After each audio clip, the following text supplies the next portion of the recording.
世界工廠大轉移，外資湧入越南，邊個省份最受惠？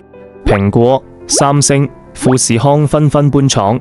世界工廠大轉移，越南真係準備好接盤尾。大家都知外資湧入越南，但成個越南咁大，究竟邊個省份最受惠、最具投資潛力？今日一條片同你拆解，答案就係北部工業三角區，以北寧、北江同埋海防為首。點解係北部？兩個字，地利。北部同中國廣西、雲南接壤，陸路運輸只需10幾個鐘，完美配合中國加一 China Plus One 嘅供應鏈局，零件喺中國做完，運去越南組裝，再由海防深水港出口去歐美，慳返唔少物流成本。咁南部又點呢？胡志明市周邊嘅平陽同同內一直係越南傳統工業老大哥，不過近年佢哋積極轉型，主攻高科技、環保園區同大型物流中心，例如丹麥樂高、LEGO 豪宅10億美金起嘅首個零碳工廠，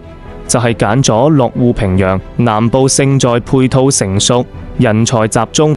總結嚟講，北部食正電子科技調水，南部就穩紮穩打做產業升級，跟住外資嘅腳步去焗房地產，絕對錯唔到。如果你要投資越南，你會睇好北部定南部？想了解更多，即時聯絡我。